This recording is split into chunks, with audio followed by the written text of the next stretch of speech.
I'm delighted to welcome Wolverhampton Wanderers reporter, Express star, legend himself. It is Mr. Joe Edwards. Joe, you're back from your honeymoon. You're now working from home. How's it going? Have you adapted over the weekend to this craziness? I'm still adapting. I think it's a bit strange, isn't it? All working from home and getting used to what I think is going to be rumbling on for a while yet. It's difficult for all of us, and we're all adjusting. But I think slowly but surely, yes, it's boring, but I think we're just about getting used to it. Yeah, I mean, I think you're right in what you say. I can't see this situation changing at least for the next 8 weeks and potentially longer. Yeah, and we're talking about football obviously in this video, but April 30th is still the official return. Apparently, I mean that's got absolutely no chance. May is looking very, very unlikely. I mean, said the other day that June possibly, but even that is probably hopeful. So yeah, probably another 6 to 8 weeks at least, and football unfortunately is going to have to wait. Yeah, so 6 to 8 weeks at least. Wolves player-wise, what are they doing in the meantime? Obviously, all with their families. I guess there's only limited amounts of fitness they can do when they're confined to the four walls. Yeah, it's a difficult one because obviously they're professional athletes and they know how to look after themselves. But when you're limited to four walls, you are limited in terms of what you can do on a day-to-day. At the moment, I mean, we saw a few videos from some of the players last week, Diogo Jota, Ruben Vinagre, Pedro Neto, among those, and it was basically, from what you could gather from that, a lot of kind of stretching exercises, a lot of kind of mobility, kind of squat machines, weight bands, exercise balls, a lot of kind of stretching, kind of almost yoga-esque kind of exercises. The players are encouraged to cook their own meals and things like that, and it's a testing time. I mean, as we say, they are all professional athletes. They know what to do, but they are limited as to what they can do. A few have got gardens naturally and may be able to have a kick about with their wives and their kids or whatever. But nothing to the levels that they'll be used to on a day-to-day at Compton with Nuno and his backroom team. So it's a period of adjustment for everybody. Yeah, and I think equipment-wise, obviously, these guys go through pre-season when they have it off. They have summer holidays. They'll have programs where they can go and get fit, and they are allowed one form of exercise outside a day.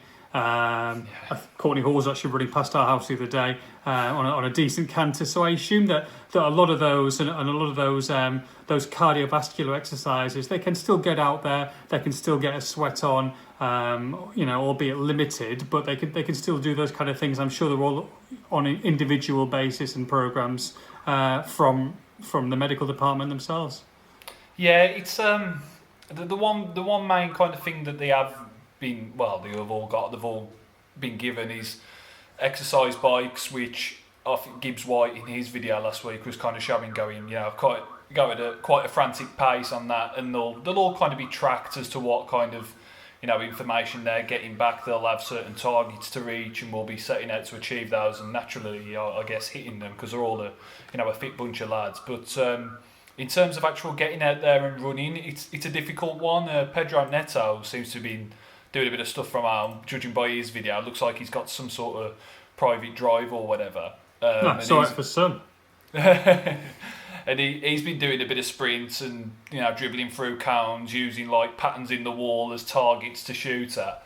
Not everybody's in that position now, so what they have done is made Compton available on a booking basis. But all that is available, it's still limited. All that's available to use is the grass for individual running sessions. So it's not as if you're going there to make use of the gym facilities or the indoor pitch or things like that. The top rate facilities Wolves have got. It's you're going on there to just have a bit of grass to run on.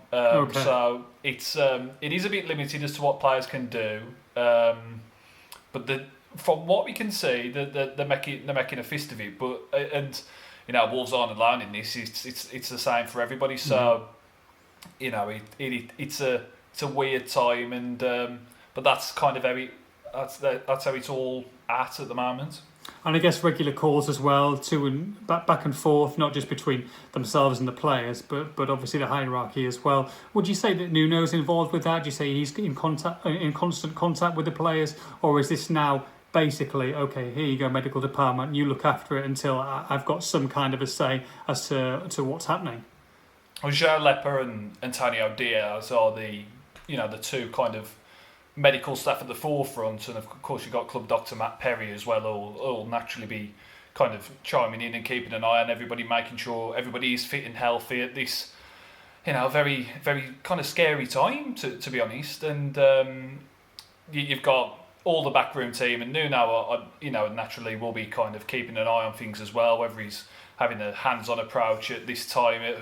It's, I don't know if there's that much benefit of that. Things aren't really changing very much in the day to day. We kind of seem to be stuck in a bit of a rut for now. So that's what the players have available to them now. It's just a case of just trying to make the best of what they can at home, and enjoying time with their families. I think if you're looking for a silver lining, which is always handy to do in times like these, Wolves have had such a busy season, and at least.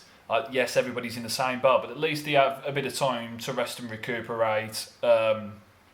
If, for example, the Adama Traore's shoulder, it won't be operated on at this time, but it allows a bit of time for rest and recuperation, and perhaps exercises designed specifically for that shoulder at home, which maybe can strengthen the joints, and hopefully when the football is back, make that less of an issue. Johnny Castriotta was another one who had an injury before the break.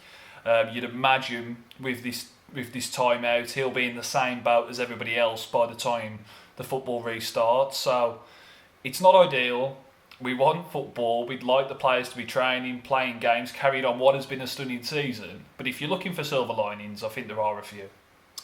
And if and when this season restarts, there's going to be a period where they're going to need a mini pre-season, because they're not going to be able to go from being inside the house and doing the odd little run or sprint or bike to playing full 90 minutes of Premier League football. That's exactly when bad injuries happen. So we're not going to see it, even when they get back onto the training ground eventually, and fingers crossed it's sooner rather than later.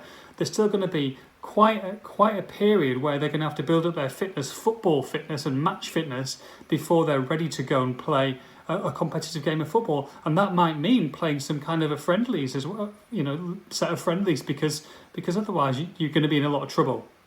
Yeah, you've got to think, we're talking about possibly tagging it on at August and start, seeing out the rest of the season when next season should start. But no matter what happens, if it comes to July and it's ready, you've got to think there's got to be at least a couple of weeks of kind of training, like a mini pre-season or something like that. It's, as you say, to expect people from just being in the confines of their homes to then go and play 90 minutes of Premier League football, it's just not going to happen overnight. So I think there will have to be, a process of where players are built up in levels and then make sure that they are match fit, because the last thing we want to do, as you say, after having what could well be, by the end of it, 2-3 months off, having players getting injured in the first game back and then having another 2-3 months off. So exactly, we want to avoid that as much as we can. You look at the likes of Johnny, like you said, and Adama Traore. I guess if you're really having a look at it in detail, the big winners on it, if the season is going to restart, are the likes of, for Champions League contenders, Manchester United with Marcus Rashford, who's going to be back. He was pretty much ruled out for the season. Tottenham are going to have Harry Kane coming back. Yeah. So, all of a sudden, it might hint hinder Wolves more than most for going for that top 5, top 6 spot, you'd have thought. Yeah, that's a good point. Everybody will have players. Yeah, teams should mainly, by and large, have fully fit squads to choose from. I mean, fully It's fit going to make being massive difference. Yeah, fully fit being a loose term because they've all been in their arms for however long. But that everybody should be in the same kind of boat. So, for Wolves, obviously they've kept themselves pretty injury free for ever since Nuno's introduction at the club and of his backroom staff. The injury record has been exceptional, as we know. But that means that Wolves haven't got players to come back really, apart from Johnny. So it'll be the same group of players, and other teams around Wolves may be in a stronger position. And this break, it seems a bit irrelevant given everything that's going on, but it did break up a bit of run of momentum for Wolves. They had a good bit of momentum before this break. They had a good run of fixtures as well ahead of them, but that's been broken up. So we'll just have to see how things pan out. It's a time of uncertainty. We're still guessing. We're not really any much clearer as to what will happen. But for now, Wolves are training from home. They're doing what they can and keeping their fingers crossed that football will return sooner rather than later. Top man, Joe, thank you very much. I'll be speaking to Joe on Wednesday this week, and then we'll have a podcast on Thursday. You'll probably have an update from UEFA as well, who are meeting with the Premier League and a few other people. Is this later today, Joe, did you say? Yeah, it's Wednesday. So Wednesday, okay. Yeah, the UEFA meeting more than 50 football associations to kind of decipher what's going to happen. It's been mooted that this August thing is becoming more and more of a possibility now, starting, what should be next season, getting the football restarted then. So we'll see what happens. I think that would make the most sense, to be honest. Joe, thank you very much for all the latest Wolves news. Make sure you log on to expressandstar.com.